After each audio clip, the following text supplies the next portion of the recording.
So where are these terabytes and terabytes of data coming from? Let's now talk about the data sources that feed into the ICT portal.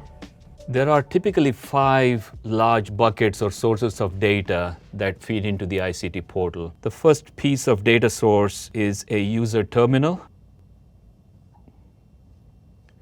Just imagine thousands and thousands of these terminals all across the globe sending data.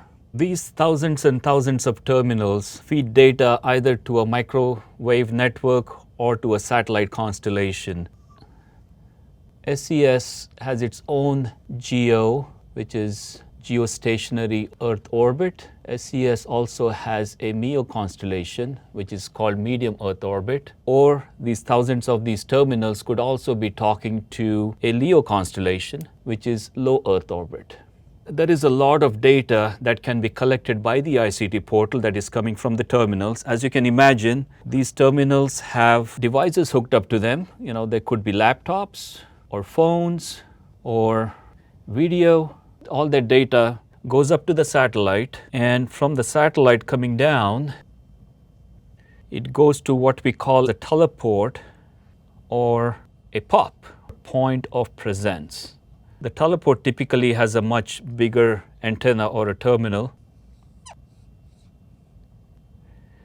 And again, these could be quite a few number of these teleports that these satellite constellations talk to. So the ICT portal is constantly gathering data from all these devices here, from all the satellite, including the spectrum information from the SES and other constellations. And it's also gathering data from these teleports and the POPs. From the teleport and the POP, the data can flow to either the public internet, or it can flow to the terrestrial network that we talked about in the past. And that is a global terrestrial network, so it has connections all across the globe. This is the one where we talked about, if you recall, about the RMF and the ATO, and we call it GCN, or the Global Communications Network. Now from the GCN, the data can flow to a customer gateway. If you recall, when we talked about the benefits, we talked about the users, the NOC and the external customers. The NOC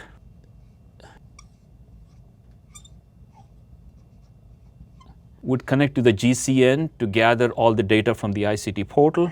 From the GCN, I'm going to draw the web connection for the ICT portal itself.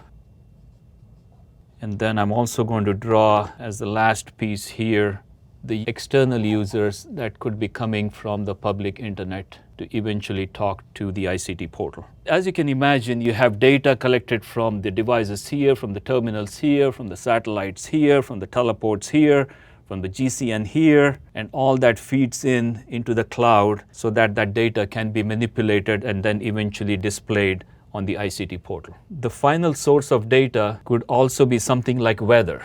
And I'm going to call that other sources. So that would be the other final piece of data that feeds in. And this hopefully gives you an idea of all the data that's being collected by the ICT portal.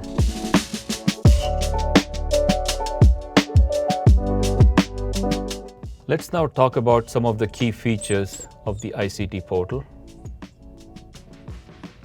The first one, and the most obvious one, is the ticketing. That's used both by the external customers who can log in and open tickets, or by the NOC that open tickets when a customer calls in. One of the differentiators for SES with the ticketing system is auto ticket generation. The second feature, which is a requirement for a lot of government contracts, is reporting. And these are typically done on a monthly basis, where either the customer could download the reports or the NOC could email it to them. The third feature are the things that NOC has to do on a day-to-day basis. As you can imagine, the NOC has to have visibility to all the customers in the network. The external customers only see their part of the network. So the NOC has to have visibility to metrics as relates to performance all across the network. And it also needs to have configuration information. And these Configuration information could be specific devices that are located either at the teleport or on the terminal side or on the GCN, and it is actually also measuring the performance of each of the metrics at these locations, which could be what is the throughput, how much satellite capacity was used, what kind of data was sent out from these terminals. So once the NOC has visibility to this, if something goes down, they can quickly go and locate where a fault occurred so that they can expedite the troubleshooting process. The next feature we're going to talk about is capacity management. It's key feature for the customer because the customer needs to know, and so do we, if they are overusing the capacity or do we need to add capacity per our obligations, and that ties to both the terrestrial network and the satellite network. And this module that the NOC can log in or the customer can log in can actually see what is being used in terms of capacity. So the bandwidth that's used on the satellites is called spectrum. But sometimes the spectrum that is available is not usable because it's either interfered with intentionally or unintentionally. And when that happens, we need to figure out why that is happening and where the problem is coming from. And to do that, there are tools at these teleports and POPs that actually capture the spectrum in near real time of what's happening on these satellites, so the NOC can use it to talk to the service providers and figure out a way to get rid of it. And the final feature is AI. Terabytes and terabytes of data that is coming in from all these devices. That's good.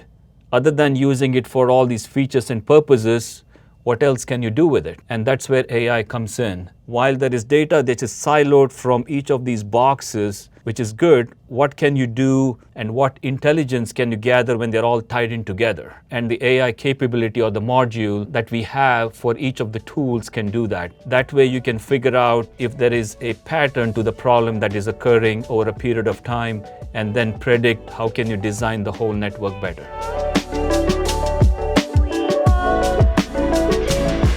To conclude, ICT Portal is one of the many capabilities that SES provides to its government customers.